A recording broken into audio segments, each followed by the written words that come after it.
bring their head down. Okay. So the hands are cupped, and this shape represents the lotus bud. The lotus flower is an important symbol in Asian Buddhist cultures. It's a water lily that grows up out of the mud and murky water, but yet when it comes up, it's always pure and beautiful. Thais think that is the symbol for our inner goodness, our true nature, which is always there, even though it's covered up. To me, that belief in our inner goodness is the core of Buddhism in Thailand. And along with that is the concept of natural mind, or what we might call Buddha nature. That is who we really are, and it's always there. Our natural mind is calm and clear. The Thai word for this mind is citta. In Thai, that word means both mind and heart. So in Thai, there's no duality of heart and mind. So I was fortunate to study with 4 Buddhist teachers in my 6 years there. And I learned a lot from what they told me. But the most profound teachings I got in Thailand was from the simple presence and way of being of my teachers and other Thai people. I learned more from being immersed in the Thai culture for 6 years than from talks and text. And what affected me the most was this simple model of a way of being, of living from the heart with complete faith in the Dharma. I was impressed from the beginning with certain characteristics and values of the Thai people. This is an overgeneralization, but in general, Thai people are relatively easygoing, friendly, respectful, and generous.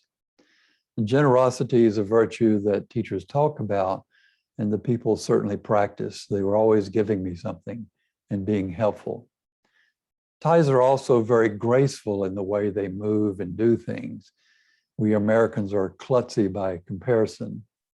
They also like their interactions to be smooth. They tend to be very practical and less concerned with theory. And they're much more in their hearts than in their head. There's an expression in Thai that you'll hear many times a day. It's mai ben rai, mai ben rai. It literally means it's not anything, or simply, it doesn't matter. It means they're willing to let go and not hold on to something. So this is a good Buddhist attitude.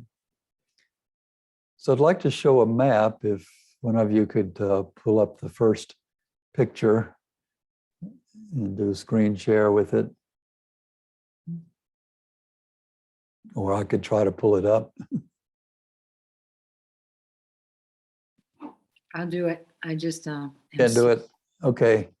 I'm doing it. I can do it. Oh, there it is. Oh, you got it?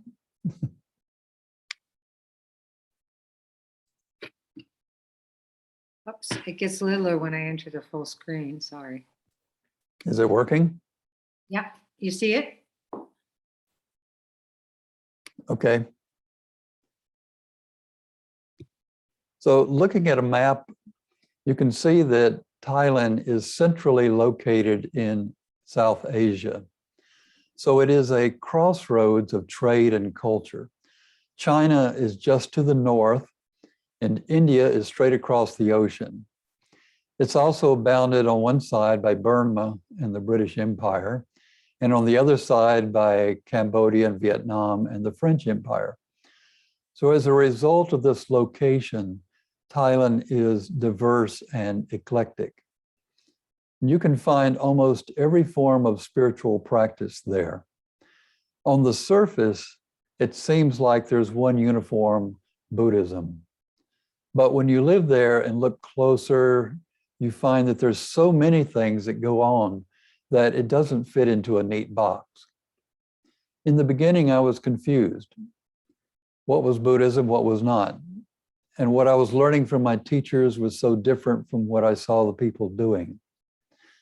I finally learned to appreciate that in these older Asian cultures, there is about 2,000 years worth of different influences and changes, all adding to the mix.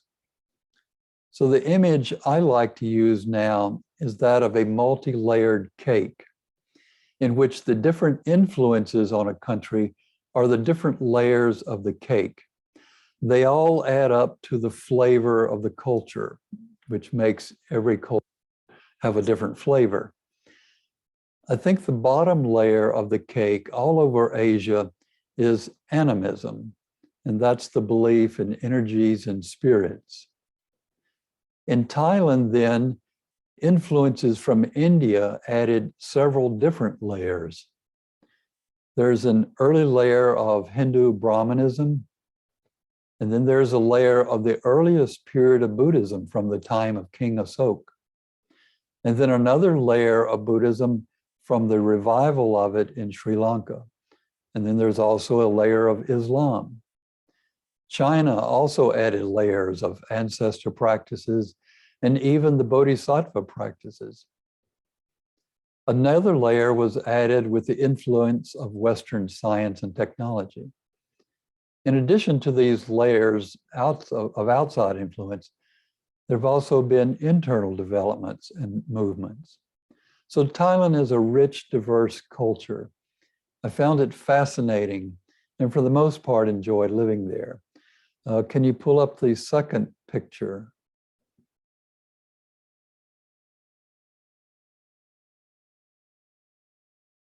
You got that picture?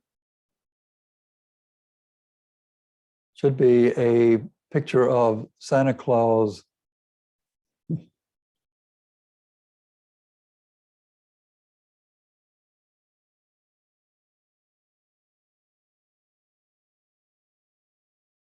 Have you got it?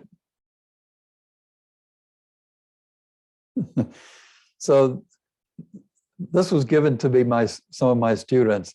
I think it's a perfect example of Thai eclecticism. It's Santa Claus adapted to Thai culture.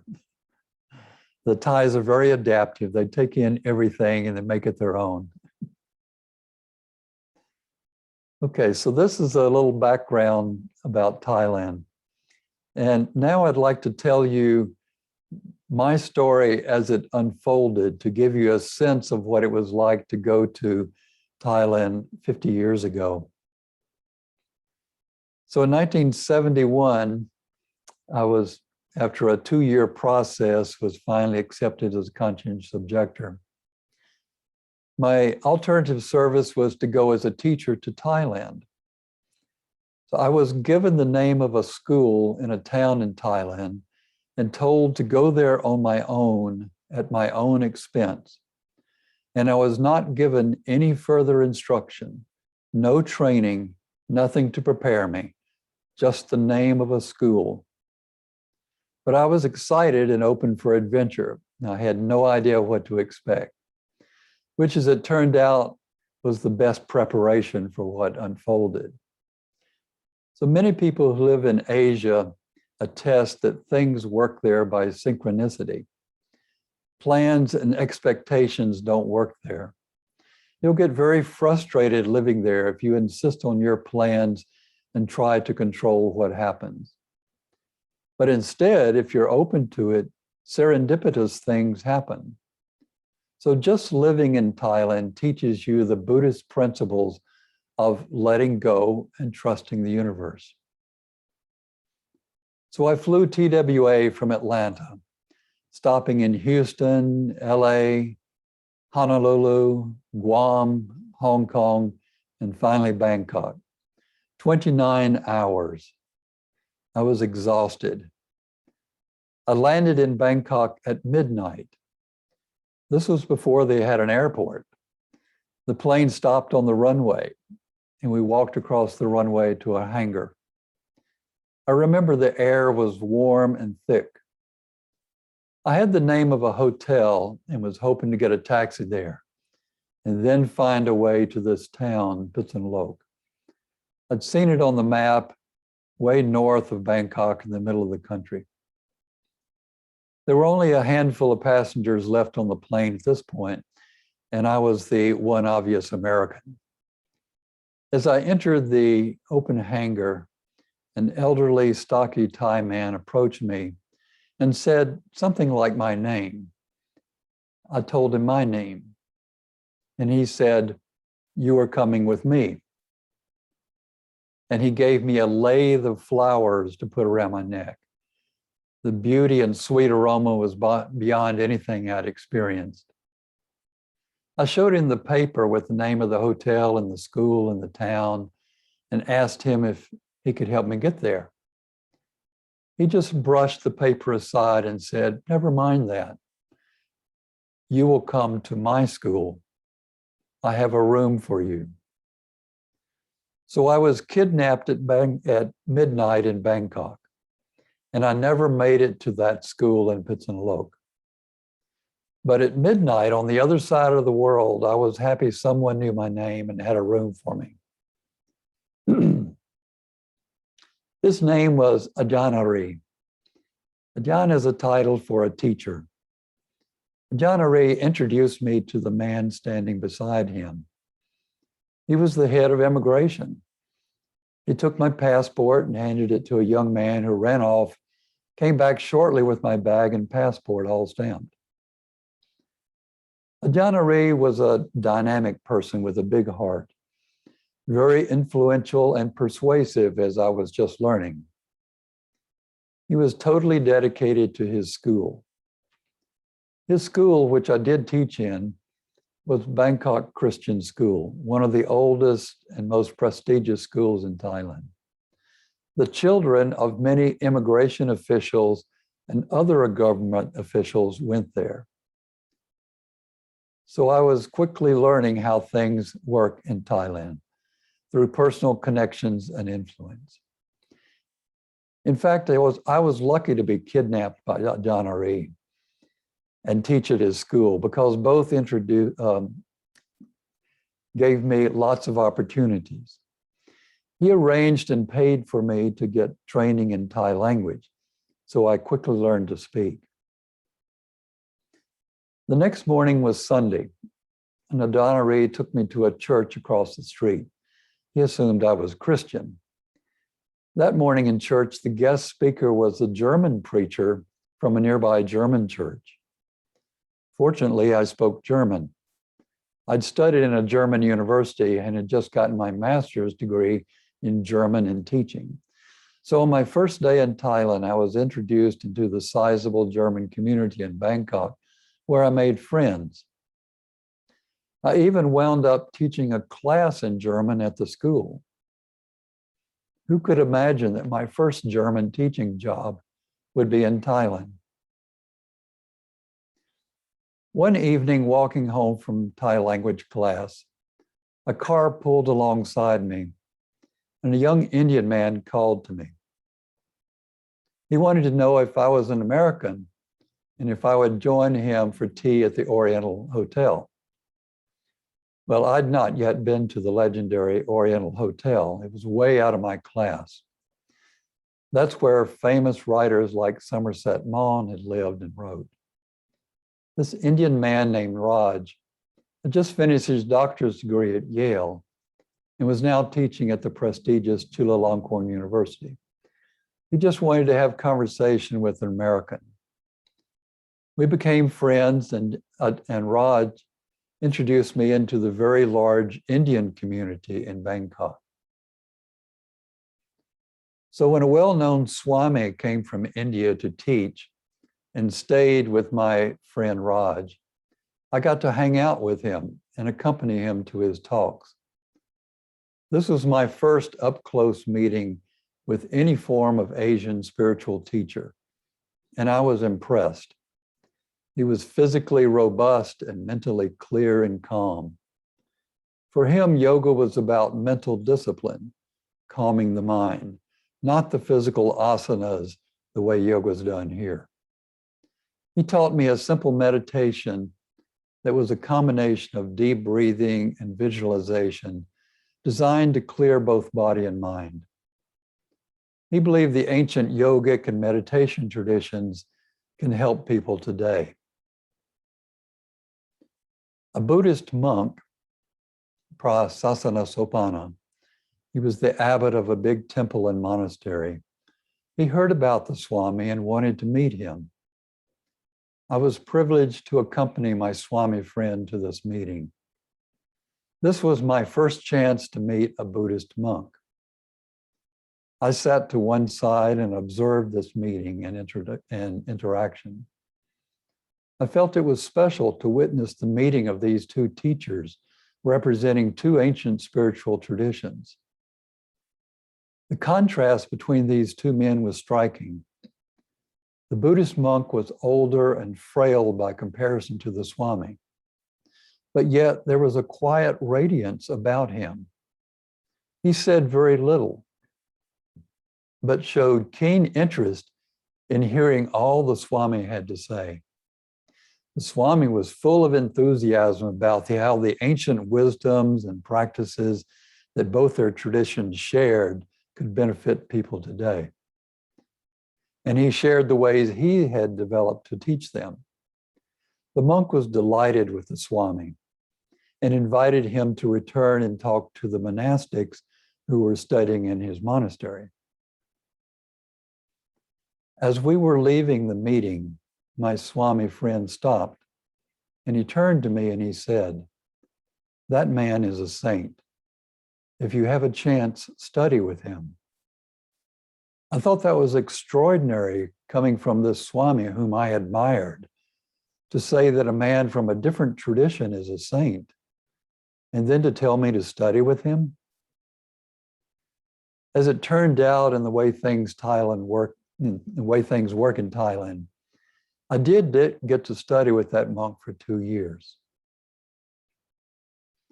An American woman named Josephine Stanton, then near 80, was the widow of an American ambassador to China and Thailand. She had stayed in Thailand to study with this monk. She's the one who had arranged the meeting between her monk and my Swami. Now she invited me to join a small study group that the monk and her had started, so the monk could practice English and get to know Westerners. We met 3 nights a week. The monk would talk informally about a topic, give some meditation instructions, and then we would sit. If you have the next picture, it should be a picture of the abbot sitting in a temple.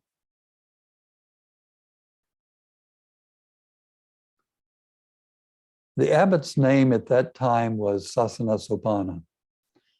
But a few years later, he would become the supreme head of Buddhism in Thailand. It's called the Sankaraj, which literally means the king of the Sangha. And at that time, he had other long names. So I'll find it easier to just simply refer to him as the abbot. I did not know until later that he was the teacher and advisor for the king of Thailand. And he held many important positions besides running a large monastery. He must have been extremely busy, but he always had an air of peaceful patience, attentiveness, and interest in everyone. Our little study group was an eclectic group, and it included a Christian missionary who wanted to learn about Buddhism. The abbot often said he did not want to change anyone's religion. He only hoped that he could share some things that would be useful to others to deepen their own spiritual practice. Now, before I say more about the abbot's teachings, I want to note that this time in the late 60s and 70s was a time of active Buddhist-Christian dialogue. There were talks and conferences bringing Christians and Buddhists together. And just a couple of years before my arrival, Thomas Merton made his famous Asian journey to meet the Dalai Lama. He also came to Thailand and he met with this abbot. So in this same spirit of interfaith dialogue, the abbot had reached out to my Swami, and the two of them demonstrated that interfaith dialogue works. They could recognize each other as spiritual brothers, regardless of their different religious traditions. Now I want to tell another part of the background story for the abbot in this monastery. I'm sure you all know the musical The King and I, with Yul Brynner and Deborah Kerr. It takes place in Thailand, and the king in that play was King Mongkut, who ruled in the 1850s and 60s. Before he became king, he was a monk for 27 years, which may be why Yul Brynner portrays him with shaven head.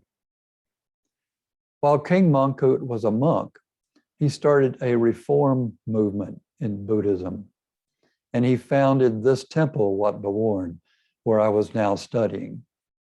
And King Mongkut was the first abbot of this monastery. And now my teacher was the sixth abbot in line from King Mongkut. So I was privileged to study with a successor to Yul Brynner. King Mongkut is revered as one of the greatest kings. He was an amazing Renaissance man. He was a scholar and scientist who spoke several languages. When the British and French were colonizing East Asia, he negotiated to keep Thailand free. He brought up modern technology and schools and hospitals.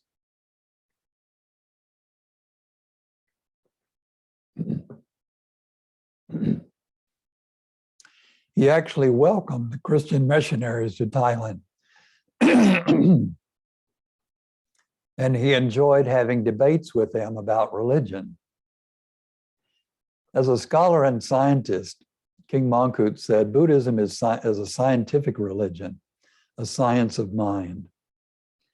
And he started a reform movement to cut out the superstition and focus on the Buddha's original teaching.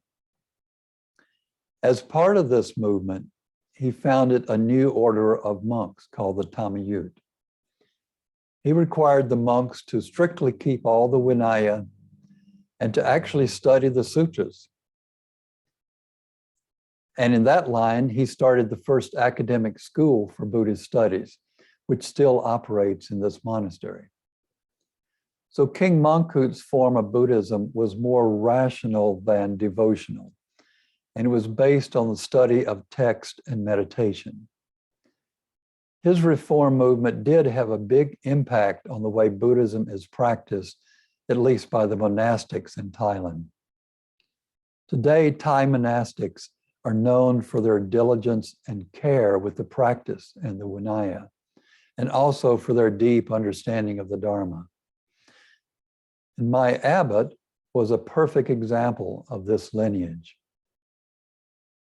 And also, when the abbot started a study group for Westerners, he was continuing that same tradition of dialogue that was started by King Mongkut in this monastery.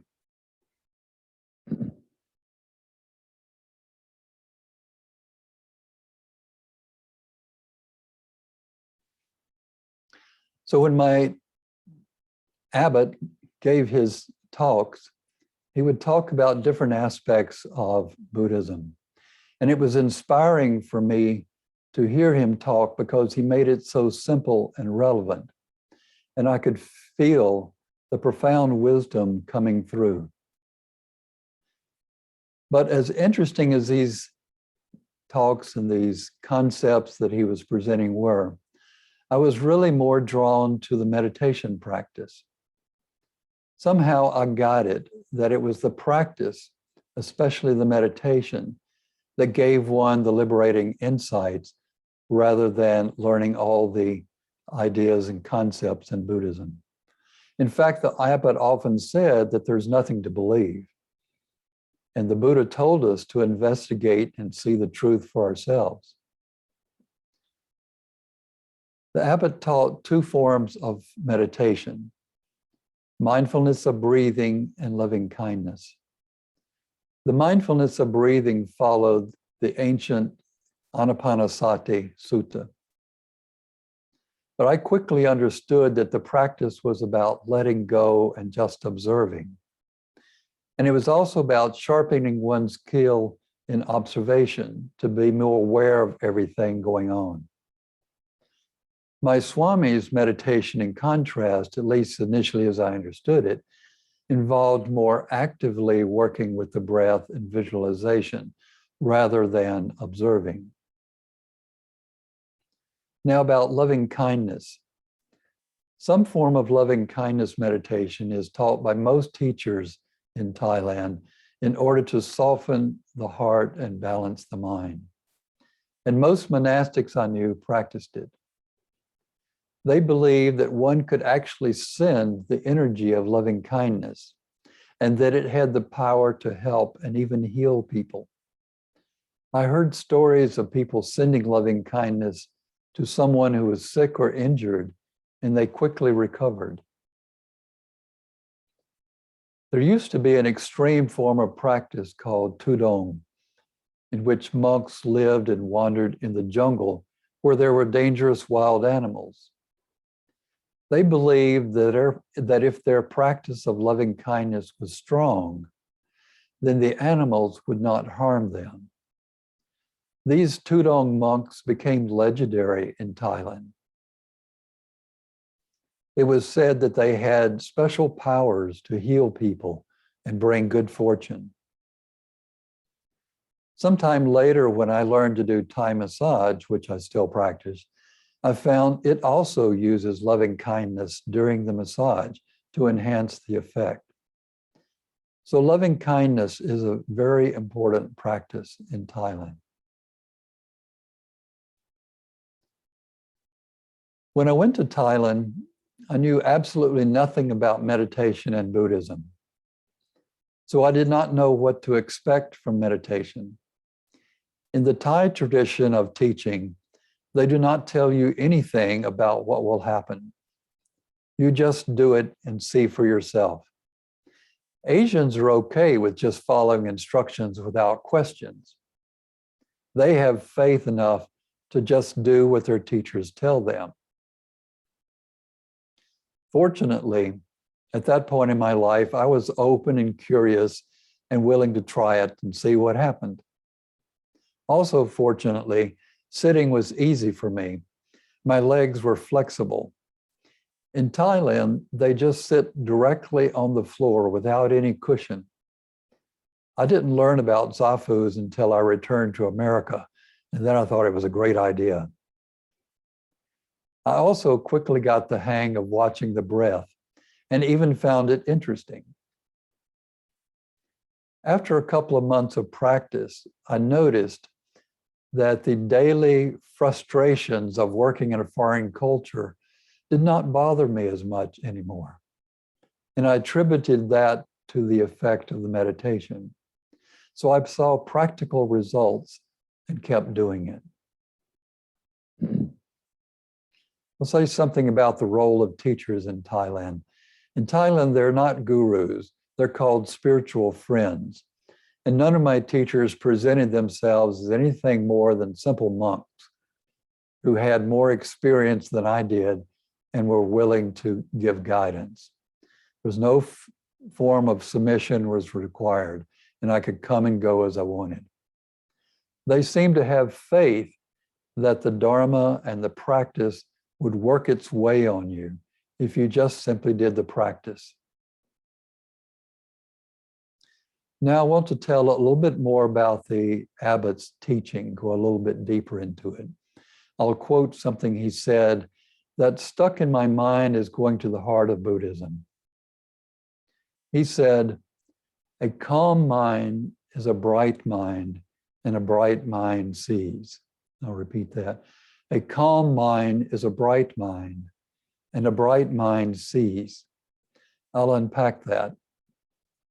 A calm mind in the Thai understanding is a mind that is not disturbed by internal or external forces. It is the mind that is not grasping for anything nor pushing anything away. It is completely open to all things, stable, patient, and at peace. Such a mind is naturally bright in the sense of being clear and illuminating of whatever is present. That mind naturally sees through illusion and confusion to the truth. The image that's often given is that of a clear, calm pond. When it is clear, one can see the bottom of the pond. When it is undisturbed and smooth, it accurately reflects everything like a mirror. I think it is the view of all my Thai teachers that this kind of calm mind is our natural condition, our natural state of mind, just like the natural state of water is clear. So a calm mind is not something new that has to be created. When there are no disturbances, it naturally shines through. The image is often given of a glass of muddy water.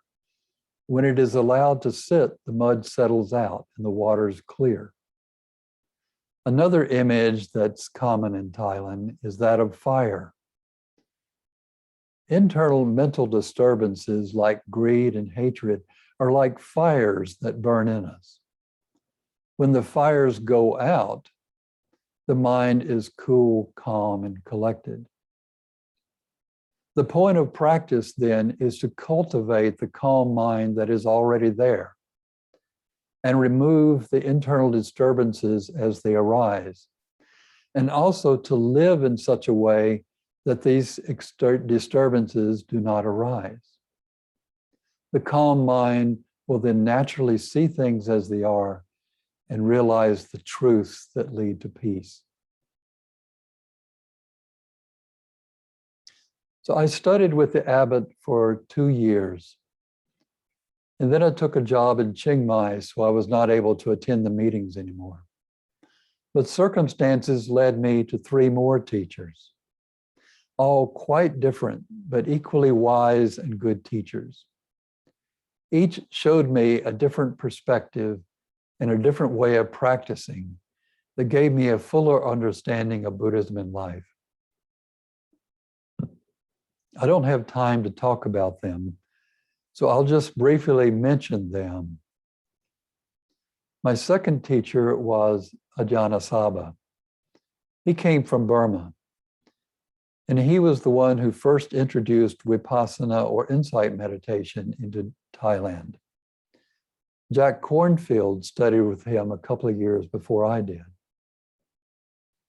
My third teacher was Buddhadasa, who became well known as a kind of philosopher of religions. He talked about the universal core of all religions. He was in the forest tradition and had a big forest monastery in the south. He taught a blend of mindfulness of breathing and vipassana. And he also introduced a third way, which he called the natural way, which is more of a no-method practice. My fourth teacher was Ajahn Chort. He taught what he called Raja Yoga, which was based more on the ancient yogic practices than on Buddhism. What he taught me about life does not fit into a box. So I want to move on and just tell you something about some very different experiences from my teachers. Apart from studying with my teachers, I was immersed in Thai culture and encountered many different kinds of spiritual practices that sometimes inspired me and other times confused me. So if you could put up the next picture, it should be of a temple.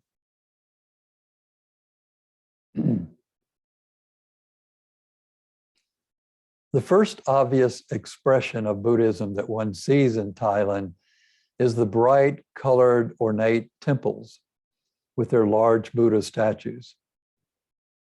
This picture is of Wat Prasing in Chiang Mai. You can see the Thai eclecticism in the details of the temple.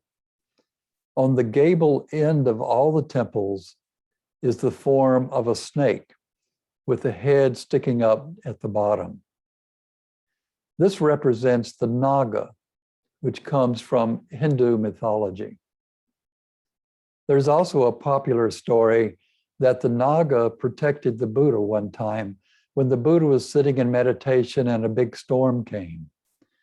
And you'll often see statues of the Naga protecting the Buddha. There are other such mythical elements and stories woven into the temples and into the paintings and statues around the temples. I learned the protocol for entering a temple and approaching the Buddha Rupa. The Thais use the word rupa instead of statue. It simply means material form. The practice is to first kneel down and then make a Y, that's the Thai greeting gesture, except done with higher respect by bringing the hands up to the forehead and then bowing 3 times down to the floor for the 3 jewels, the Buddha, Dharma, and Sangha. This act is called Why Buddha, or Greet the Buddha. It felt good and satisfying for me to do that. But more than that, I always felt in my heart that I wanted to do it every time I entered a temple.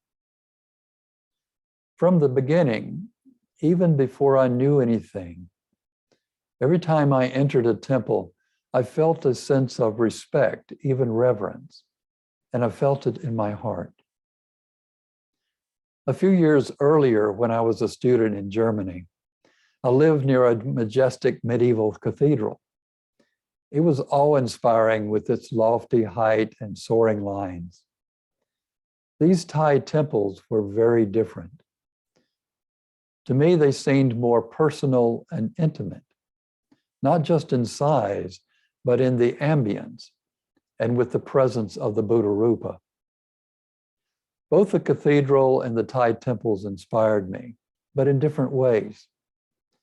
Cathedrals wow and point to some realm beyond. Made of stone, they are amazing achievements in construction.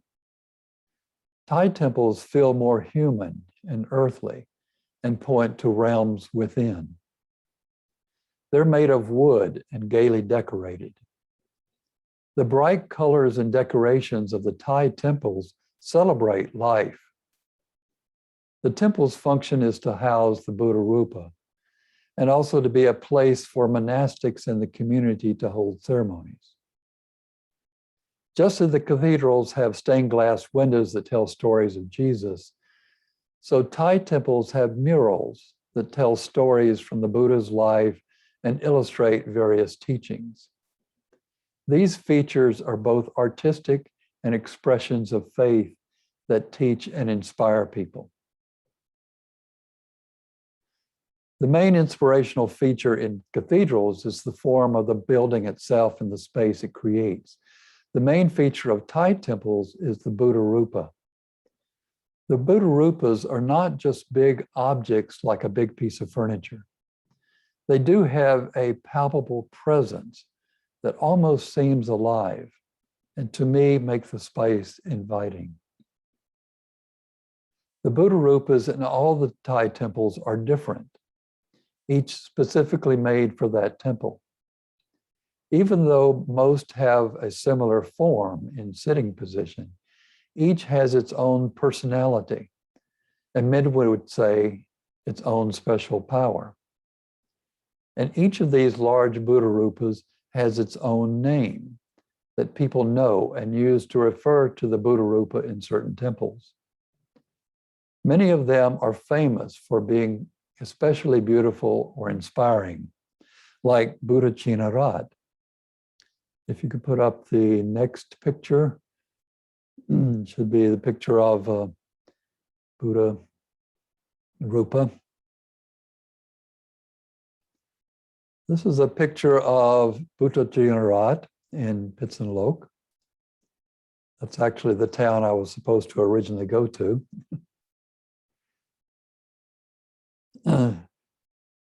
This Buddha Rupa was created in the 1400s when a new technique of bronze casting was developed that allowed them to make this graceful form. And I think gracefulness is the characteristic of Thai Buddha Rupas. A Buddha Rupa is not supposed to be a picture of the actual historic person. Rather, it is a symbolic form that has some 20 characteristics, again, according to Hindu mythology, that are supposed to be marks of a perfect person. For example, the eyebrows are like drawn bows, the nose like a mango, the shoulders like a lion, etc. However, these Buddha Rupas are more than a collection of characteristics. Their whole form creates a strong impression or mood.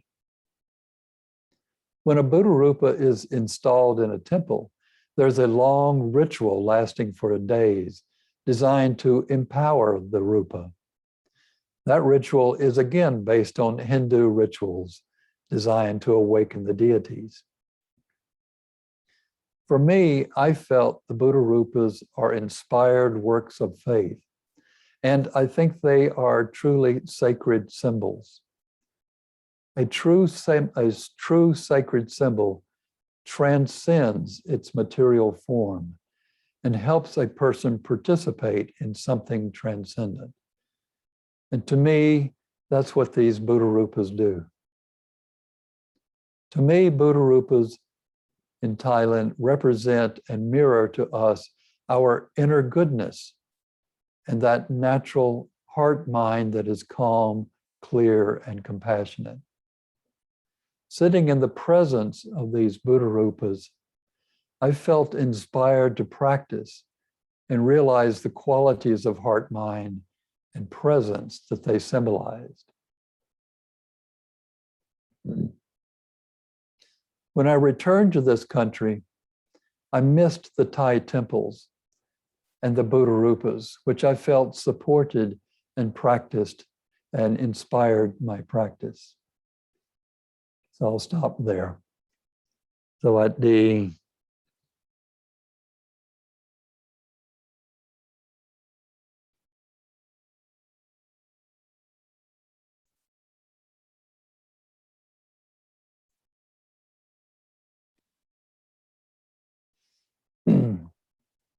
Don't know if we have any time. There's 12 minutes. Right. So what year did Buddhism enter Thailand?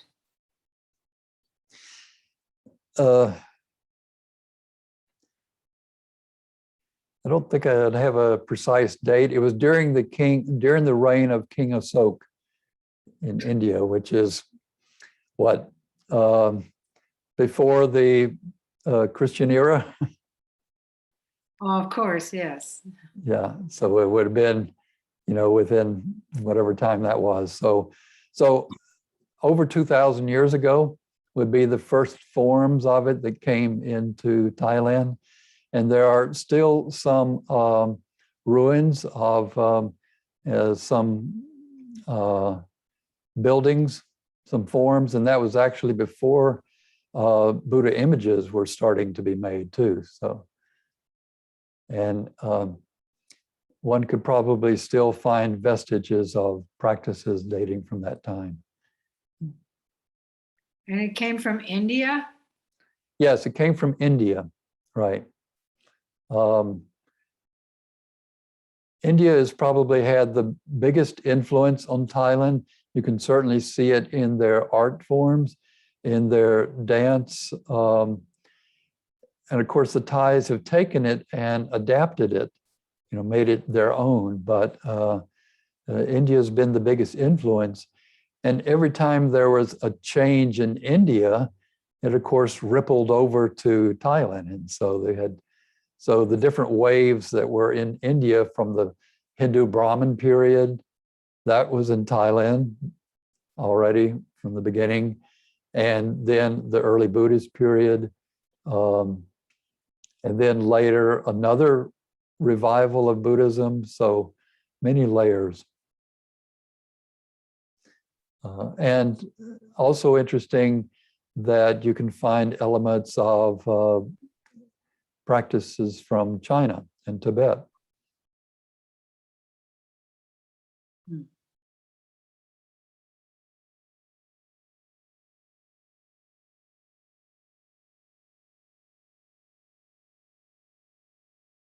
I have a question. Okay, Sarah has a question.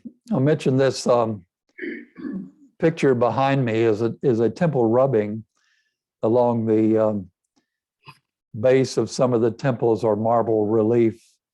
And this is one of them. There are all sorts of pictures, but just gives you an idea of the gracefulness, the flowing gracefulness of Thai forms and Thai art. The detail is it's actually they're playing Thai instruments, but I think you can just appreciate the gracefulness of form. Robert, Sarah has a question here. Okay. I met Robert many, many years ago at a retreat with a Burmese teacher in the Mahasi Sayadaw tradition, right? Right. And I'm wondering, when you mentioned self-observation, if that is the same as the noting practice that U Pandita taught, or how the Mahasi Sayadaw approach was manifest in Thailand or changed in Thailand. Well, I think the Mahasi Sayadaw form is a particular version of observation, that fits into a particular practice specifically aimed to sharpen certain types of observation. But I think observation is much bigger than that. The other practices, as I mentioned, the mindfulness of breathing, that's sometimes thought of as purely a concentration practice, is actually an observation practice. And so I think of observation is one of the key skills that one learns in many forms of Buddhist meditation. Yeah. And so I'm familiar mostly with the sort of Americanized version, which can be very psychological. And I'm assuming that observation just in the general sense embraces that as well. Is that right? I'm sorry, I couldn't quite hear under the question. I'm mostly familiar with a very American version of practice, which can get very psychological. And I'm assuming that the breadth of observation you're talking about embraces that as well. But I don't know how that would be in Thailand. I think of it as kind of American style. Well, actually, that touches on the layers of the cake. Buddhism has come to America, and now we are making layers of a new cake. And one of the layers of our cake here in America is psychology. I got it. And that is a big layer of the cake we are developing here in America. It was not part of the cake in Thailand. Thank you very much.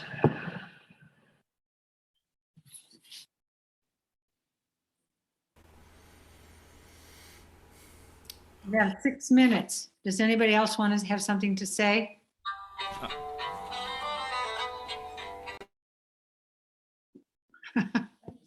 Sorry, that was my alarm going.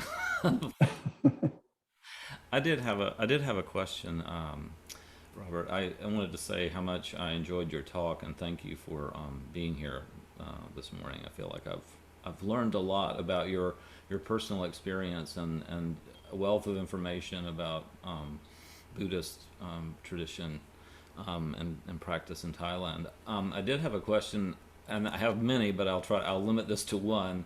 When you were speaking earlier about your third teacher who emphasized the universal core of all religions, and I had made a note, natural way, no method, I was also being part of that teaching, or his understanding of teaching. I was wondering if you might speak to that third teacher, and that idea of the universal core of all religions. I know it's a broad topic, but can you tell us about that? I was speaking specifically about Ajahn Buddhadasa, who has written some text on that.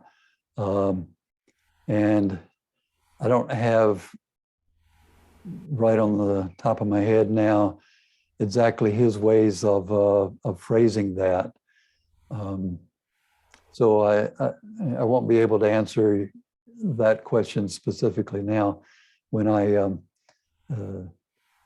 write up or develop a talk specifically about Buddhadasa, I'll get that. But I want to say in general, I felt the Thai people to be very open and have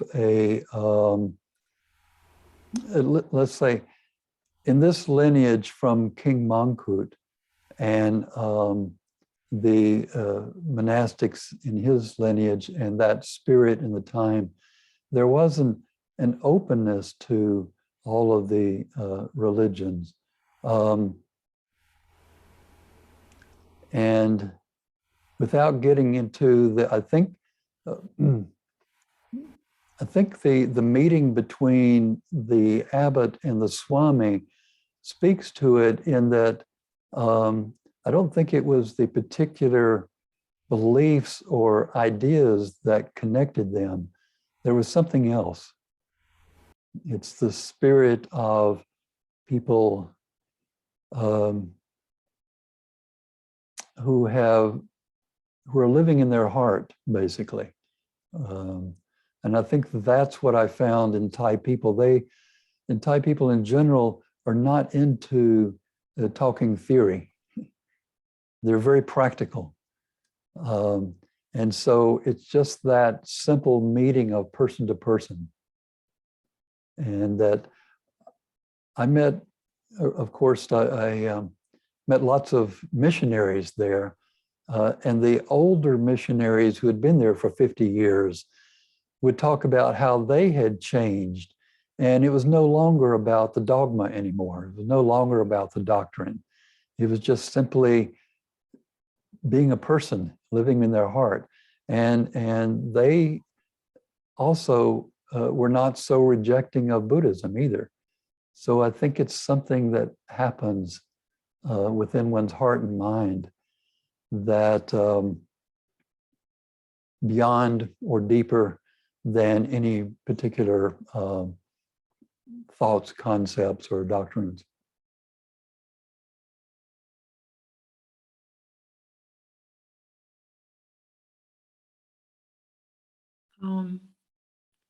Let's see. Usually we give back the merit. It's we have about 1 minute left. So the way that we do it is call and response.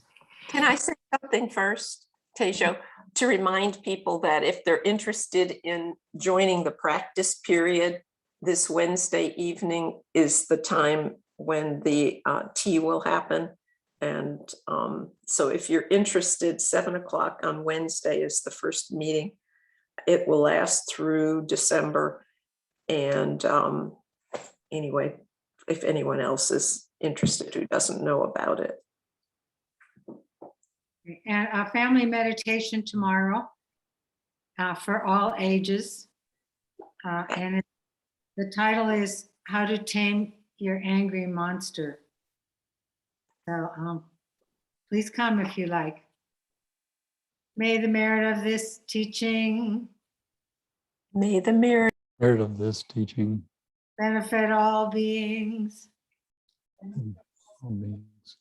and bring peace. and bring peace. Thank you, Robert. That was wonderful. Thank you. Thank you, Robert. Thank you for inviting me. I'll be calling you again. Okay. There's more to say.